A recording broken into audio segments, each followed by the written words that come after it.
What does it mean to be your true self in this culture that actually rewards us for self-betrayal? Change this, change this, change this, change how you perform, change this, change everything about yourself to fit in.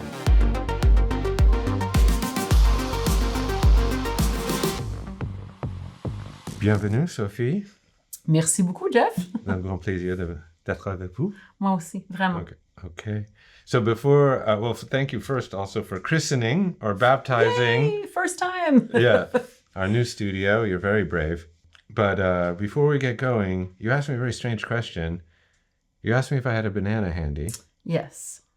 Would you like a banana? I would love a banana if you have one. Well, do you know how much human DNA you share with a banana? Ooh, man.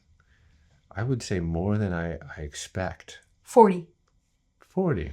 Fruit fly. 60? 40. 40. Dog. Oh, that's got to be more, given my canine proclivities. 96. 96. Cow? Here we go. 90. 80. 80. And a bacteria, which apparently astrobiology tells us is one of the most ancient bacteria in the world, apparently comes from another planet. It's called archaea. Yes. Actually, an endocrinologist told me this. We share 20 to 25%. Same human DNA. And humans. Wow. Same.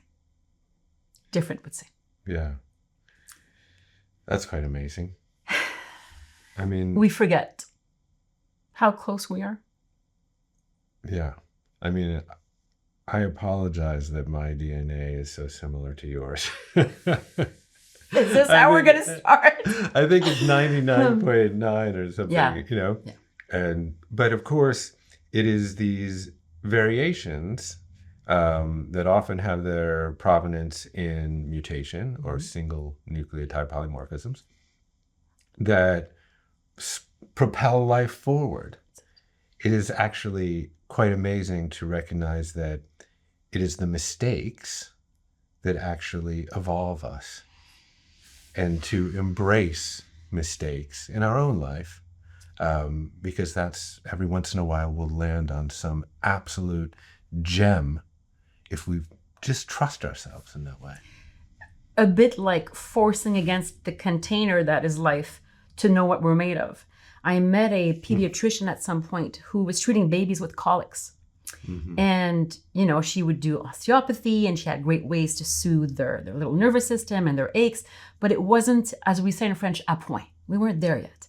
And she said, Soph, one day I took the little baby and I thought about how we adults need to push our physical, you know, build mitochondrial resilience and push our systems in order to know ourselves and to be more resilient. She said, I pushed against the little baby's body, head down and feet up, and created contraction, right? The natural law of contraction and expansion.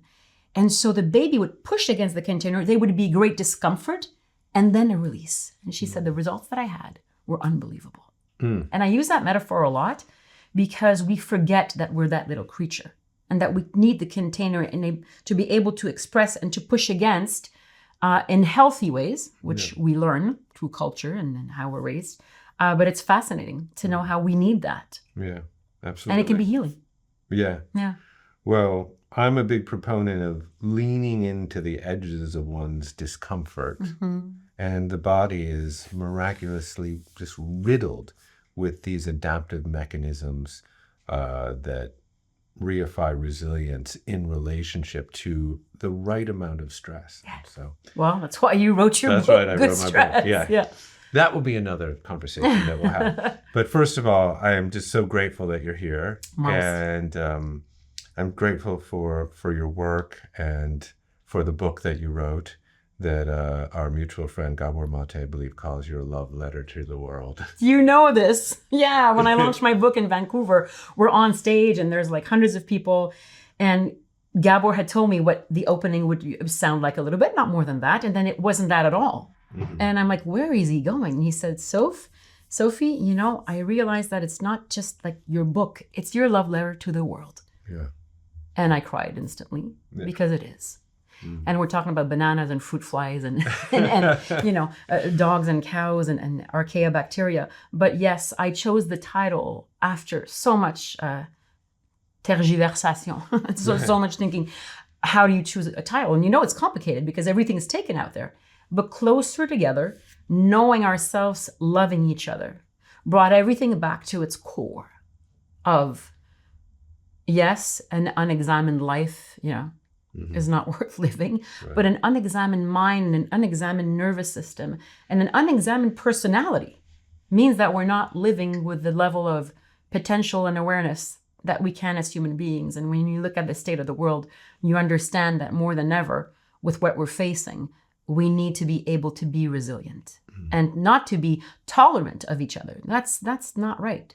Accepting without feeling threatened. I interviewed a psychologist who's been doing, seeing patients for 40 years, Rosemary Charret from Quebec.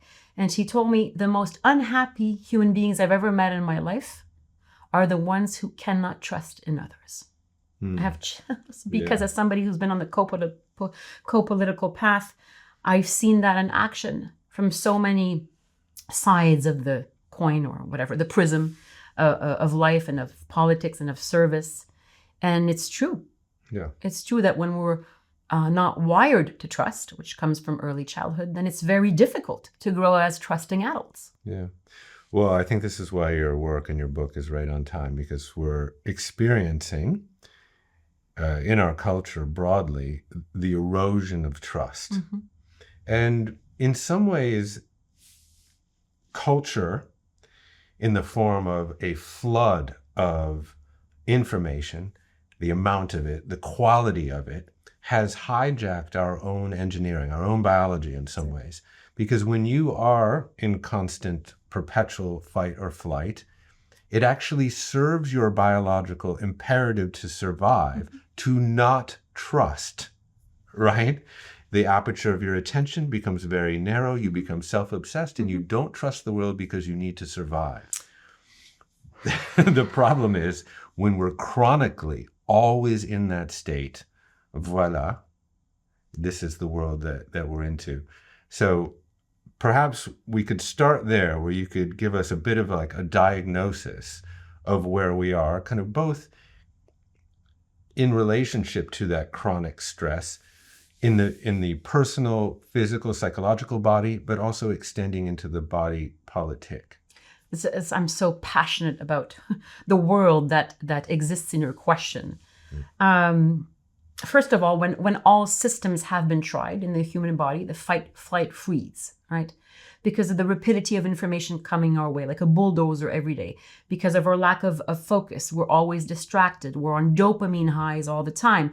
So the relaxing hormones have now become boring to the adolescent, teenage brain, which really is a pickle that we've put ourselves in. Now, when all systems have been tried, you're either fighting, you're in flight, or you're in freeze mode. When nothing worked, the body says, I'm done, I'm shutting down. And people become depressed. And now we pathologize all of these conditions, from ADHD to depression and more, without knowing that the body is doing its job. Your almond-shaped little, area in your brain called the amygdala that's ringing because you think a saber-toothed tiger is coming. It's something that you feel you should be fearful of. Mm-hmm. It's like a distortion of truth. You think the saber-toothed tiger is there, but it's not really. The bus passed by, the sirens are working. You're trying to multitask. You have to go get the kids at school. How are you going to pay for rent? The chronic stress of daily life is overwhelming our systems, and a lot of us are shutting down. Mm-hmm. So all of this can be traced back to our childhood bond of attachment. So what does it mean? What's a childhood bond of attachment? Maybe you've heard of the different types, secure, insecure, and then you have anxious, ambivalent, and then you have insecure attachment, disorganized, which is for people who have really gone through traumatic circumstances in their childhood, and the avoidant type. Would you be the avoidant type? I was for many years. I can't tell. So what happens is that the way that we are held by our caregiver, our mother or grandmother or auntie, whoever took care of us, the amount of time we were gazed at, eye to eye, nervous system to nervous system. When you were young, when we were young, were we held when we were crying to the point where our nervous system totally calmed down? Or were there other 5 siblings or 3 siblings in the back and mommy was, busy saying, I love you, little one, go and play now. Yeah. Nervous system was not calmed down until it really went back to homeostasis. So that left a kind of like a symphony. And it's a right brain to right brain, the emotional center, not the logical, mathematical one. Yeah. And it's unconscious. And that dance we bring with us into every single relationship that we'll have through our teenage years, who are loving relationships, friendly relationships. So today, what's the first thing, when we met, what's the first thing you think you picked up on?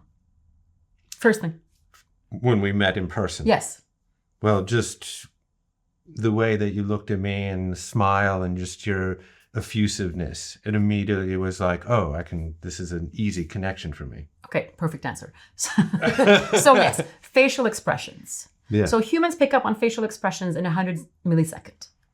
Your radar is always on, always, and it's unconscious. You're not doing it on purpose, but it's your survival mechanism. Your 200,000-year-old brain goes, it goes from comfort and getting away from danger. That's what it does. Yeah. So your radar is always on. So when we hijack, as you said, because that's the right word, with our way of life, our nervous systems, and we can't deal with the amount of stress that is constant, then if we were raised to this epistemic trust that we call, if you were raised with a caregiver who validated you, who made you feel secure and safe, who gave you the quality and the constant care that you needed, or if it was there, but not always, which would be, anxious, ambivalent, or if you were left alone a lot by yourself when you were a very young kid with your books and nobody was really paying attention, you would be more of the avoidant type, whatever. Mm-hmm. That left a tone in your brain, a tone in your nervous system that either made you trust in the world, half trust in the world, or fully trust in the world. And then you can, there's a whole range. And we're all different. But if you look at today and the political climate in our democracies with the injustices between citizens that have been exacerbated by industrialization, capitalism, greed, competition, the definition of success as recognition instead of contribution, all these elements and more are playing a role in the fact that when you go out to buy some milk, when you go to the shop to work, when you go to daycare, when you go teach a class, when you're leading an organization, I'm trying to think of every kind of job out there. Doesn't matter the kind of job you do. But do you go out in the world in the morning thinking, I'm safe, most human beings are good, and I want to come into connection? That would be me. And that's doesn't belong to me. That was given to me. I'm very lucky. Nothing's perfect, right? I had a father who kind of abandoned me emotionally in my teenage years because he was dealing with his own addiction. But the fact is, do you go out there trusting or distrusting? Mm-hmm. So when you look at the political climate, when you look at the way people vote, what's happening is that we are weaponizing loneliness. And because we're living in, if you just look at the pandemic, at how it exacerbated already our need for connection, that was put into isolation. Right. Literally. And that made us sick. So it's unbelievable to see that how we were attached as children shows, in a way, how we attach as adults and how we attach to the world and how we believe we can change it, how we believe that we are agents of change, how we find our purpose in life or not find it. And in a way, how we feel seen and validated by the people who are trying to represent us. Yeah. It all plays a role in there. Yeah, so interesting. I think Gabor, once again, he told me one day that if you could map the entire course of human history across one day, we lived communally for 23 hours and 54 minutes of it. So in a very, very short period of time, from an evolutionary perspective, we've engineered this culture of individualism, and then that has the downstream impact of loneliness, right? So now there's all these studies on loneliness, and our Surgeon General, Vivek Murthy, has written a lot about it. But there was a study out of BYU that compares loneliness with smoking 15 cigarettes per day as a determinant of all-cause mortality, and equal to alcoholism or obesity. Yeah. So when you are lonely, when you have the experience of loneliness, back to your original thesis around trust or the erosion of trust, when you're lonely, you are much more susceptible, right, to distrust, particularly in institutions, to misinformation, to specious conspiracism, etc. And then all of a sudden, where do we find ourselves? Completely fractured and atomized as a society, either in constant fight or flight, or, as you say, numb and dissociated. And to be honest, it's not our fault. I mean, it's not entirely our fault. No. Because the active child inside of us is still there as an adult. So when you're in a fight with your hubby or your wife or your friend, or you're trying to argue with your kids, your active little child is right there. He or she or they come back up all the time. Terry Real, who I interviewed in my book, says that it takes one person from one generation to break a cycle of trauma, of addiction. And as Gabor says, don't look at the addiction per se, whether it's sex, television, social media, obsession with dieting, obsession with exercising, whatever you're trying to use to numb your pain. Don't look at the addiction, look at the pain underlying the addiction. Yes. But we're not teaching humans to look at their pain. Right.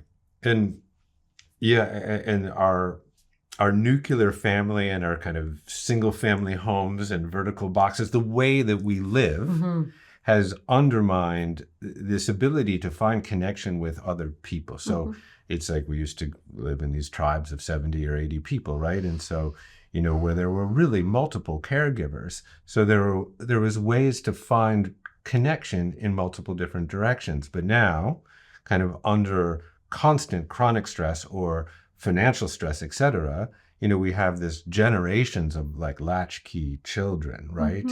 And now with the introduction on top of that of technology, the attachment is no longer to the parent to assuage one's deficiencies or discontents. It's to a screen. The screen becomes the object of permanence. Right. Almost. It becomes like the soother, I'm bored, I'm going to go on my screen. I'm sad, I'm going to go on my screen. I'm happy, let's play another video game.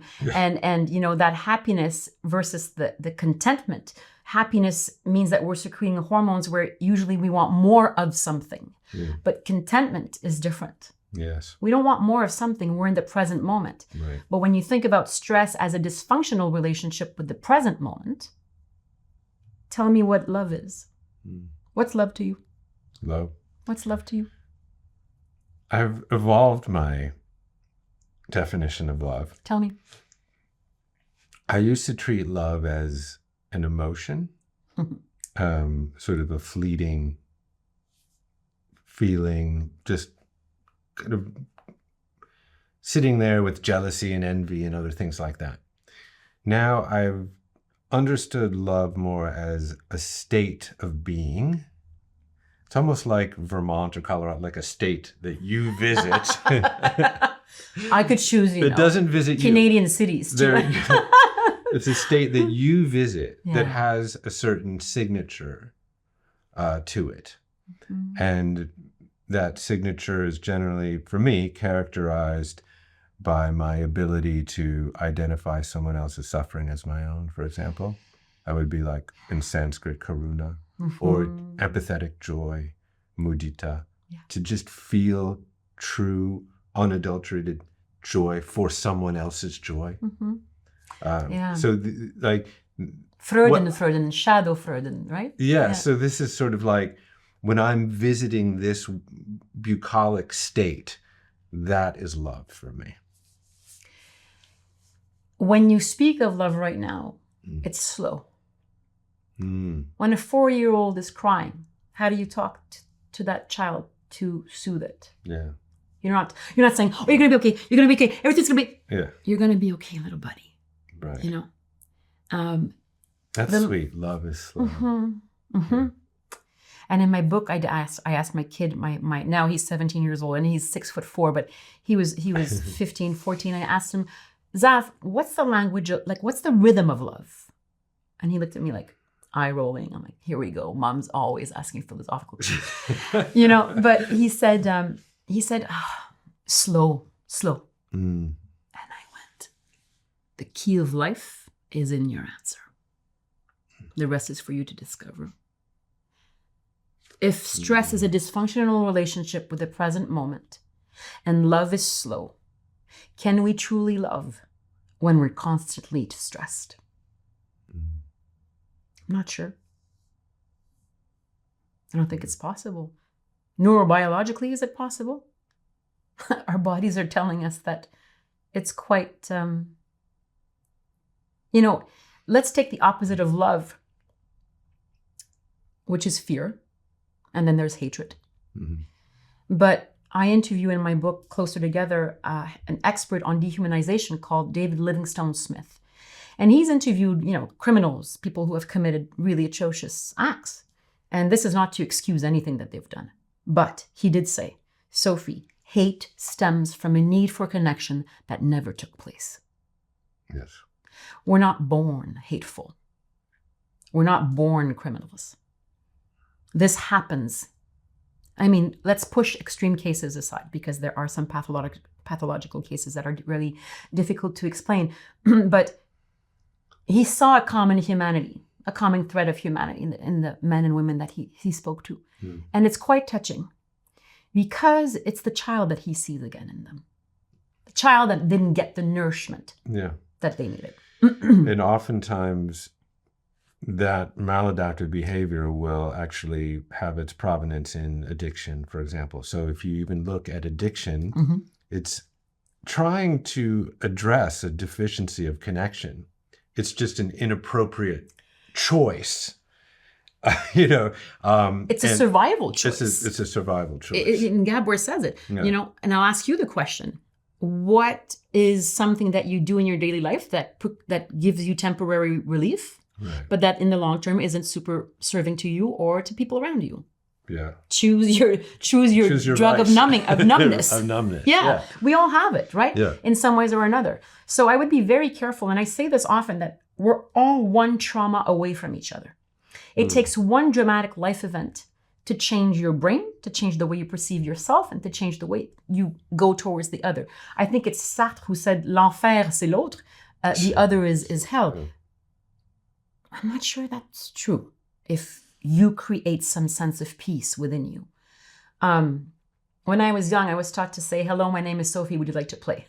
Right? I don't think I've ever lost that. I think I'm still that way, and I'm turning 50. You say it with your eyes now. Yeah. I love humans. Not people, but humans. I want to go back to something you said because you sparked something about loneliness.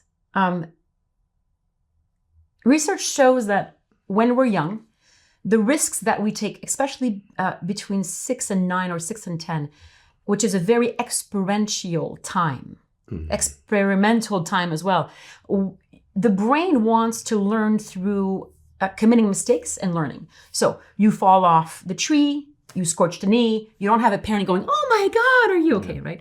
You go to the park by yourself, you climb up the tree, you fall down, it's fine. It's all fine.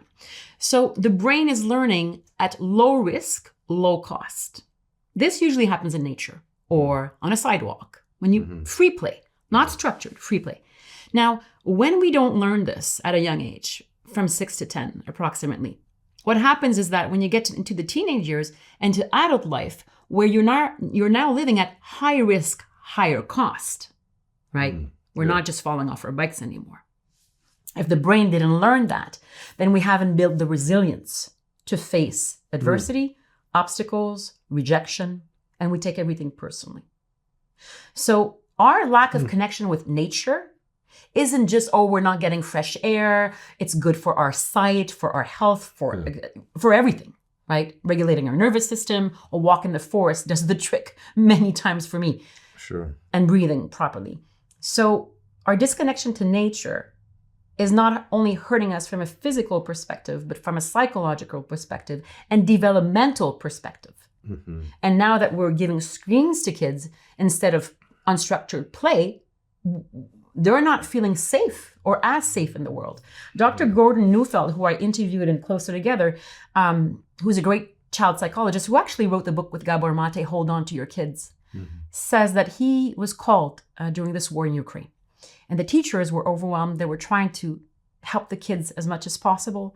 So they said, what do we do? What do you suggest? What are the first steps? And he said, take the curriculum, put it aside completely. Let the children play without structure. Because when you play without structure, the human brain, just like a mammal, right? When elephants play together, when cubs and lioness play together, when we play together, the brain sends the signal to the whole body. And the whole communication is, we are safe, it's okay. Right. Bombs can be falling. Sorry, it's not a fun thing to say. But there is a way to rewire and still trust in each other. Mm. And playfulness and humor, not that there's anything funny about war, is extremely important in maintaining that connection, that playfulness of what it means to be human.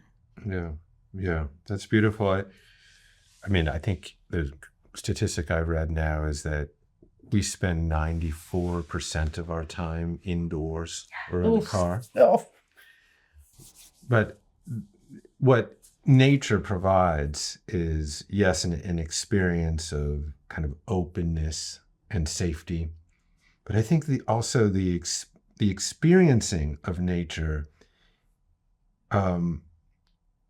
provides us with a degree of trust. Mm-hmm. Because if you've ever walked down a city sidewalk, for example, and you look down and the entire area is paved over, but there's like a blade of grass or a flower growing through the sidewalk, and you say, like, oh my God, nature is just irrepressible, right? And that's somewhere where I can actually put my trust, because it's eternally reliable in that way. And we experience this even unwittingly, moment to moment. Like, why do we exhale, for example? Because we trust the fact that our breath will come back. Mm. This is actually a deep trust we have in ourselves as nature. Well, in all breathing exercises, once you want to relax the nervous system, you elongate the exhales. Mm. So you elongate the moment of trust, I guess. Yeah. So this is, I mean, and, you know, we've cleaved ourselves from nature. And this is perhaps one of the great antidotes to our time, you know, to the erosion of trust, to the sense of like constant distraction. And, you know, I believe that you interviewed Anna Lemke, or you mentioned her. Yes, the author of Dopamine Nation. Right. Well, I quote her in my book. I didn't interview her. But yeah, you quote her. And, you know, our children, because I have 3 and Same. You do, we sort of we could have a Brady Bunch scenario. You know, that endless pursuit of dopamine creates sort of a vicious cycle. Because as I've started to learn in human physiology, the excess of one molecule in the body will eventually create a resistance to itself. So that happened to me with insulin. So I became insulin resistant because my body was producing too much of it.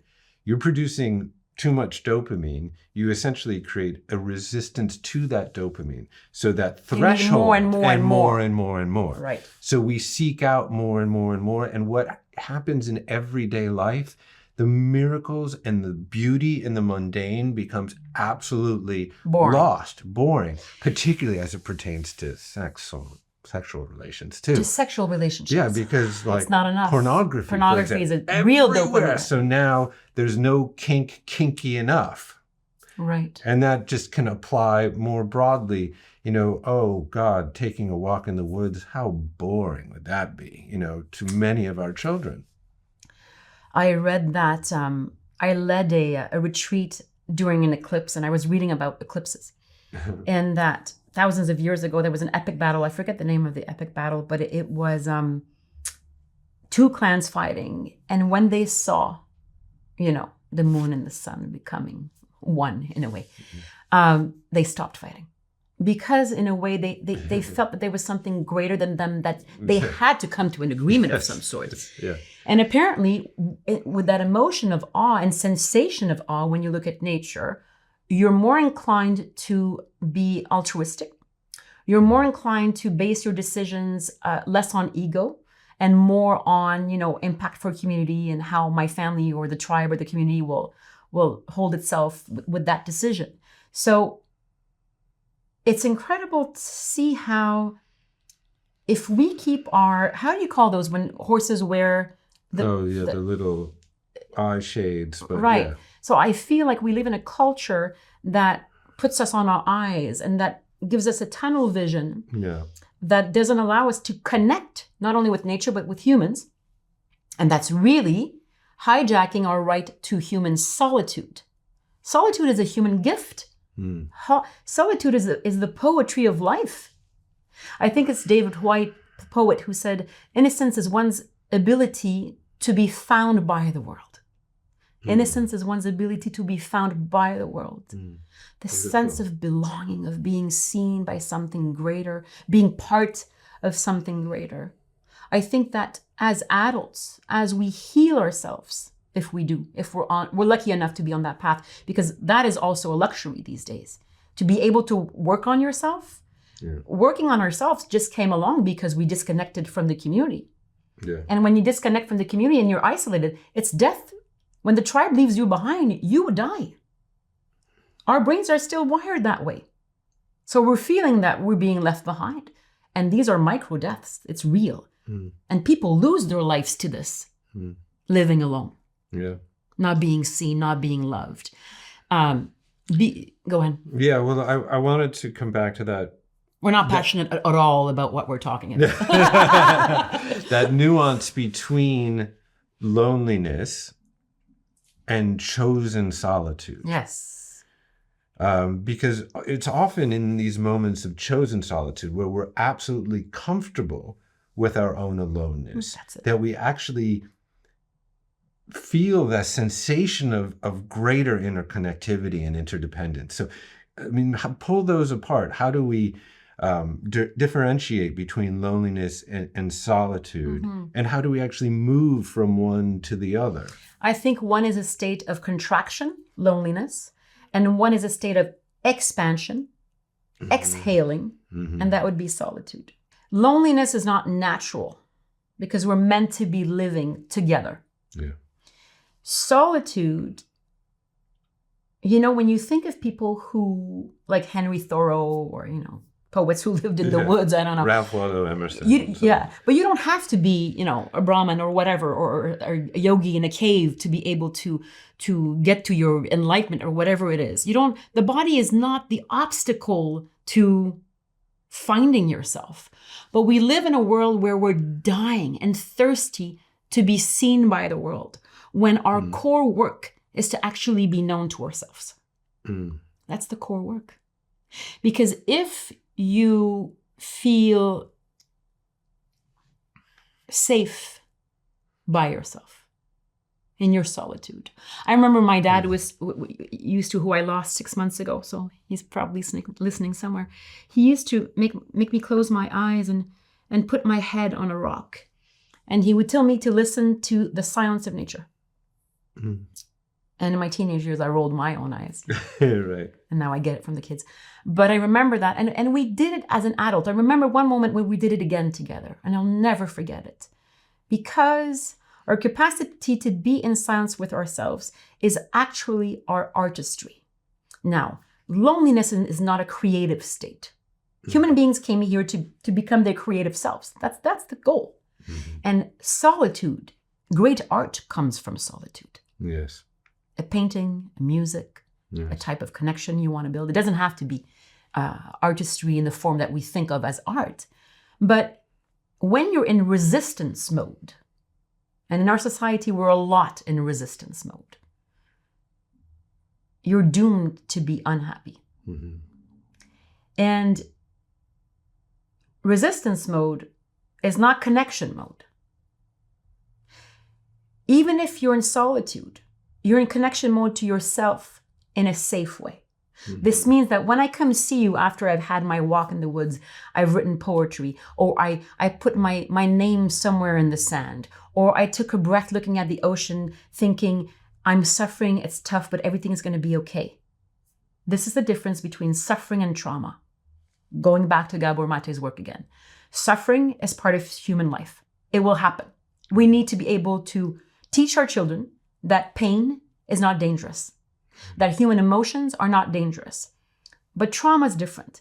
And what happens in between, going from loneliness to solitude, that metaphor, is that there is a constriction. There is a closing in. Rainer Maria Rilke said, I want to unfold. Let there be no space inside me hold itself closed, for where I am closed, I am false. So where we are closed inside ourselves, whatever it is that we're suffering from, it's not us. It's just the little child asking, how do I heal this? And then we develop a voice inside ourselves that's called the superego or the parental voice. And whether it's we never feel good enough, we never feel loved enough, we don't feel like we measure in different ways. It's time for us as adults, our job is to say, you've been there to protect me. Thank you. But I'm no longer that child. I'm an adult now, so you can go. Yes. Sometimes I'll put that voice on a chair, Jeff, and I'll talk to it and say, hey, thanks, but it's done now. Yeah. Game over. I'm in charge. Yeah. That's maturity. That's what it is.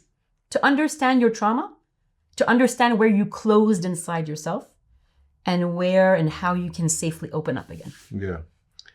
I mean, this is a very personal quest for me because for nearly 5 decades, I essentially became the story that I told myself about myself. We all do that. Yeah. Until I could put it on that chair and say, no, I'm not that story. Mm-hmm. And I think many of us live in that space of, I wasn't good enough, I'll never be liked, I'll always be that chubby kid that will always sacrifice every authentic aspect of myself in order to fit in. We all do it. Yeah. That's what authenticity is. What does it mean to be your true self in this culture that actually rewards us for self-betrayal? Change this, change this, change this, change how you perform, change this. Change everything about yourself to fit in. Authenticity is about expressing your true self without changing your behavior to be loved or validated or seen. That's right. We all do it. We all do it as kids with our parents. And we do it as adults. For sure. I Yeah. mean, as a kid, it's often the mechanism that we have available That's to it. us. It's a survival mechanism. And, if you're fortunate, you can essentially transmute your greatest shortcomings into your greatest superpowers. I Absolutely. mean, for me, that deep, profound desire to fit in wove its way through my life such that then I created festivals and a company named Commune because unwittingly, I recognized how deeply important belonging is because I yearned for it so much as a child that then I essentially devoted my entire adult life to creating it. and actually Gabor was the one that had to sort of wake me up to that. He said, well, what have you done in your life? And I said, well, I used to do these big concerts. And he's like, what's that? And I was like, oh, I guess it's bringing people together. And then what did you do? Oh, I did Wanderlust. What's that? Oh, it's a festival. Oh, that's bringing people together. Now you have this thing called Commune. It's bringing people together. Why did you do all those things? Because you transmuted this deep desire to fit into something glorious, to foster a container for greater connection. So this is this is the great journey, right, of life and of awakening on some level. Yeah. You know, we talk about this and we're sitting on chairs and we have a meal that we'll take later together and we're breathing quite fresh air and, you know, there's not a war at the corner. We're very lucky. Yeah. We're very, very lucky. And we have the time to do this. Most people don't have the luxury to not only have these conversations, but dig within themselves. Right. They're not given a context, an education to be able to dig within themselves. So when I wrote Closer Together, I think that the core work here is to build structures where we give tools to children. Mm-hmm.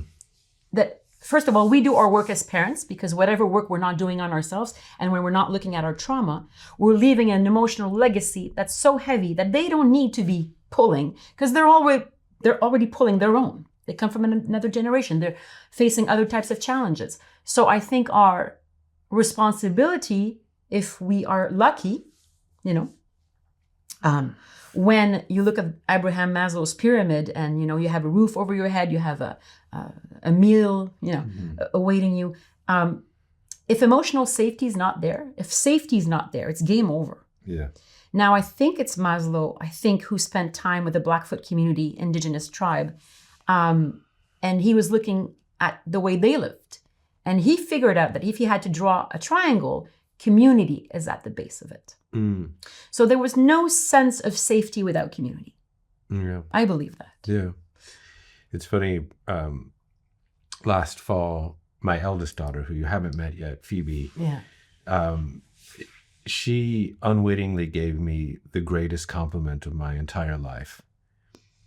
We were talking about this ritual that we used to have as a family, where we had a lovely little cottage on the Long Island Sound, and I would drive the kids from Brooklyn up to this little family refuge, but we would only drive at night because of the traffic and all this kind of stuff. It's even more magical. Remember those trips you took with your parents when it was nighttime? Oh my God.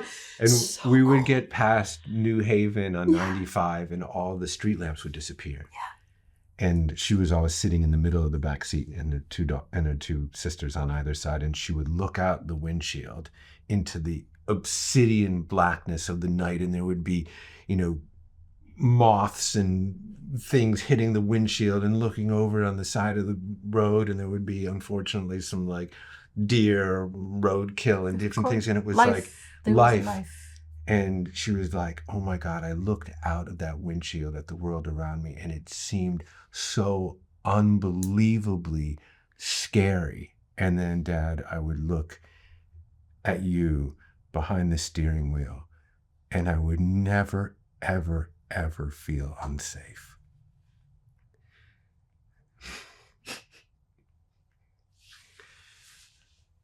I don't think there's a greater compliment, you know. I think of all the children in your country, in my country, who don't feel safe in their own family units, in their communities, and how they're treated. If we're not more careful and we don't raise a generation of children who can trust in human beings, we will not adapt to the changes that we're facing. Yeah. Now, I'm a realist optimist, and I will not put my hands down or my heart closed, ever. But what you just described, I miss a lot, you know. Mm-hmm. I had to, in order to choose my authenticity, I had to transform my relationship. And I think we live in a culture that tells us that longevity is the greatest sign of a successful relationship. Esther Perel, I just quoted Esther, actually, who's an ally on this quest of, you know, creating safer communities and relationships. It's not true. We've been a little bit brainwashed by, you know, religion and culture that you have to be with one person for the rest of your life, and that person should answer your every need. Now, is it still my dream? Yes. Do I want to grow old with somebody? Yes. Do I want to serve the person I love? Yes. Mm. But for us to transform our relationships and to forget the concept that we'd rather kill a relationship than re-question its structure. Two different things. And it takes a lot of maturity to re-question a structure, because it means that, you know, going against the system, not staying in resistance mode, being in creation mode, not staying in loneliness, because you can be as lonely, super lonely in a very toxic relationship. That's not my case, but I'm saying this generally speaking, because a lot of people stay in a relationship, because of the kids, because I can't divorce, I would never do that. There's a lot of pressure to sustain ecosystems in which we don't feel entirely safe. Yeah. And when your daughter told you, Daddy, when I was seeing the darkness of the world, which is a gift at the same time, but you made me feel safe, the health of our democracies resides right there. Yeah. Because she moves from that space when she goes back to class and somebody teases her. Right. She moves from that space when a boyfriend ignores her needs and says, hey, I deserve more. That's not right. She moves from that space when she has a job one day and she made a mistake and she knows she can go back to a safe place because she's still loved. It's okay to make mistakes. That's where we learned. Yeah. But think about all the people who did not get this in childhood. How do you actually face... Well, some people did, by the way. Some people who weren't loved and who got somehow a sense of trust or somebody they could trust somewhere in this world. Doesn't have to be a parent, by the way. This is what is holding the health of our democracies together. To be able to move from a place of safety and trust and know that we don't just have each other's backs, we have each other's minds and hearts as well. Yeah, yeah. Yeah, I mean, there's been such an erosion in trust in our institutions, in our core institutions, that have kept liberal democracy relatively stable. And certainly those institutions at points have done plenty to embarrass themselves. Nobody's perfect. But for me, I'd rather hold them accountable and make them better and trust in them than burn them down. No doubt about it. But the prevailing strategy right now in the world is baked with perverse incentives, such that this sort of compulsive contrarianism and anti-institution, anti-establishmentarianism is so resonant in our social media, in our information ecosystem. It's actually algorithmically preferenced to tear things down instead of build things up. This is fascinating because in Closer Together, in the book, when I interviewed that expert on dehumanization, David Livingstone Smith, he says that, I would say, the proponents of fear, the leaders who are weaponizing loneliness, are using this kind of, not a pyramid, but this cycle of three elements. So depression, blame, and paranoia. Depression. Dude, when you're 1.5, you lost your home. Poor you, man. I hear you, right? Totally legitimate, yes. So there's a sense of validation, a sense of like, to creating something negative, like poor you, right? This is so depressing. I'm really sorry. Like, I see you. Then blame. Well, she left you. It's your wife's fault. It's the government. They're not giving you this. And then paranoia. They're taking over. Yeah. They're taking over. You shouldn't trust them. She shouldn't trust you. All women are going to take their jobs, and immigrants are going to take your jobs. I'm using these examples just because we've heard of them so many times, right? Depression, blame, paranoia. It works. It works because it keeps feeding your system with a sense of unsafety. And by the way, when you're constantly in stress mode and in unsafe mode, it is very difficult for the human body to sense and feel empathy and compassion.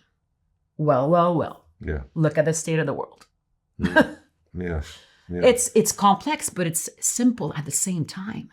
And the good news is that we can intervene with simple exercises, with educational tools at a young age to teach children how to be more resilient, body, mind, spirit, and heart. Yeah. Well, so let's get into that. Let's get into some solution, because I will say One of the most amazing things I've ever heard my wife say, and was so unexpected, we were at a dinner. We were hosting a dinner in Topanga, and we were all going around the table saying what we were most proud of in our lives.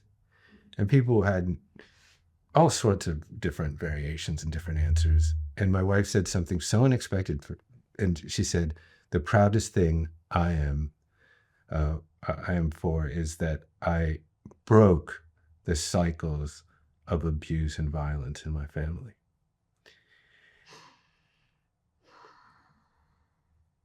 So, yes, it's an incumbent on us as parents. But what do we do? How do we teach our children? How do we help them heal? I mean, so often we want like our influence on our children to be explicit and direct, like, okay, Lolly, I want you to meditate every night. But of course, that won't work. You know, that they'll rarely listen to us in that regard. So how do we help this next generation heal? So I am that child. Mm-hmm. I am that child who saw her parents afflicted by addiction in different ways. And I wore the cape of wanting to save my father from himself. Bless his soul. I love you. Wanting to save my mom from my dad. That's not a cape that a child should wear. Yeah. For the record, I had loving parents, but who didn't come from a generation who knew how to look at their trauma and where it stemmed from. And knowing what happened in my father's life, now I understand so much better, right? Mm-hmm. I have a lot of empathy and compassion. But it takes one person. And I say this, that I broke the cycle, but remember, I suffered from eating disorders. And I tell my story in my book. Yeah. You know, food was my drug of numbness and control. But I became very aware of what I was suffering from. I read upon my condition. I used to go to the library and be like, why is this happening to me? Crazy, no? And I remember at one point I suffered so much, I was trembling, too much purging, and I was in my bed, and I go deeper in the book on this, but I saw myself, I witnessed myself. And I became my parent in that moment, and I told myself, you don't have to do this to yourself. Mm-hmm. You can do this differently. And I've met with young people from across the world, from different cultures, that have gone through something similar. And it doesn't have to be eating disorders, it could be any type of other addiction. And the minute you start telling your story, that's your first path to healing. Yes. You cannot keep it inside. When I'm speaking to people in a room of 10 or 10,000, and you ask them who has gone through anything traumatic in their lives, like more than half the room raises their hand. Then you ask, when it happened, who did you talk to about it when it happened? Not a lot of people raise their hands. Yeah. A lot of constriction and a lot of closing in of pain. Remember, what is that? That's called trauma. Suffering is fine, but when you let it close into yourself, then it becomes more of a traumatic experience. And let's be very mindful here. You know, a rape, a sexual abuse, and it happens to 1 out of 3 women on this planet. That's traumatic in itself. I'm not saying it's just suffering. But what do we do with our children? You know, I watch my own children, and I can't speak for every family. I can speak from my own experience. But what I see is that I don't want to pull them away from suffering. And they've had their own dose with the lives that we lead in different ways. And I want them to see the world as it is. A lot of psychologists will tell you, like, the teenage years is like being thrown into Times Squares, right? Yeah. Lights flashing, you know, temptations. What is it? I resist everything except temptation. And that's a normal part of life. But I don't want my kids to go into Times Square and to not know how to regulate themselves. And I've seen them in Times Square, right? Or in different kind of metaphorical situations. I want them to know what pain is like. But I want them to know that they have the tools to deal with that pain, to welcome in a way the pain. There's a Tibetan prayer that says, bring on hardship, because it allows me to discover who I am. Obviously, we're not talking about inflicting pain for inflicting pain. And people who cut themselves, for example, they don't know what to do with the pain, and there's a sense of release. We all find ways. But the greatest gift we can give our kids is not only knowing how to sit with their pain, but for them to experience the world through us. My kids, yes, I'm very, I'm poetic, I'm passionate, I'm an eternal romantic, and I speak and I talk and I love poetry, and they roll their eyes because they're teenagers. But I think they nourish themselves from how I treat myself, from how I speak of myself, for how I go towards others. They see me, they sense me, they pick up, remember that radar, right? They pick up on my facial expressions. They pick up on how I treat others, on the energy that is produced when we're together. They could pick up right now on what's happening between us during this conversation.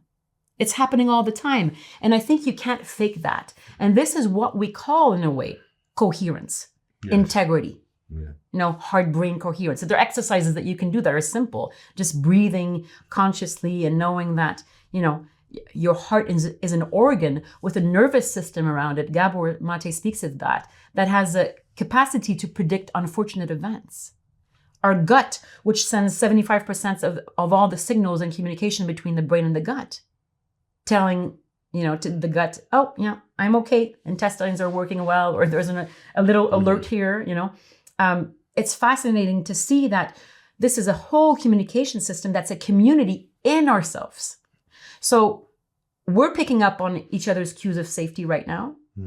Our kids are picking up on our cues of safety in classrooms, with their teachers, with their friends, with their groups, in public spaces. So if we equip them to know that pain and suffering will come, actually, the great question is, when do you want the pain? Now or later? I want my kids to know that if they push it too late, it's just going to become bigger. Face it. Know how to face it now. Don't be afraid of it. This is where, working on yourself, and for me, the adoption of certain modalities of breath work and meditation and single pointedness of mind, these emotional regulation techniques that I've really leaned into over the last 5 years, these are not just selfish activities, because I bring that emotional regulation to be emotionally available for my children when they need me. And I can be affectionate and loving, but I can also be very serene and calm in the presence of the vicissitudes of being a teenage girl. So I can create that coherence or that attunement such that we can enter into a hard conversation, or that they can share with me knowing that I can maintain that emotional regulation. And I think that, like you said, our children witness us working for and on ourselves. And that is in a way viral. I mean, what we're really doing is leaving footsteps in the sand, right? Such that there's a path to follow. When you're with your daughter and she's in distress, I got it. False events appearing real. Fear. False events appearing real. FEAR. Okay.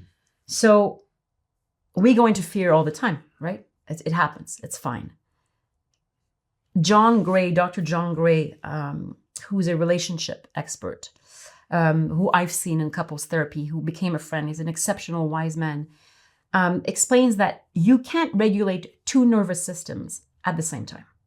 So when you're done doing couples therapy, it takes at least 10 to 15 minutes of one speaking and the other just looking, right? And calming. Sometimes it's left eye because it's right brain, emotional center, and waiting. Without intervening, without suggesting, without criticizing, without nothing. So whether it's with a lover, a friend, or a child, a coworker, You need to know that you cannot regulate two people at the same time. I mean, a hug will regulate. If we hugged for 30 seconds, our nervous systems would calm down, our heart rate would come down, we'd probably start breathing at a similar rhythm. When we're fighting, actually, sometimes some people say, I think it's Esther Perel, just lie on the floor. Because when you're lying on the floor, you're more in a vulnerable state where you're sending a signal to your brain, it's going to be okay. So I'm not sure your teenager is going to lie on the floor with you when you're arguing. But try it. It's fascinating to know that you have to have the patience. Remember, love, slowing down, and slowing down.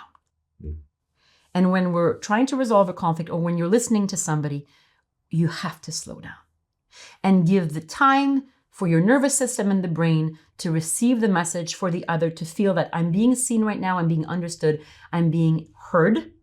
Therefore, I can release loneliness, contraction, solitude, expansion, connection, expansion. We're not closed in.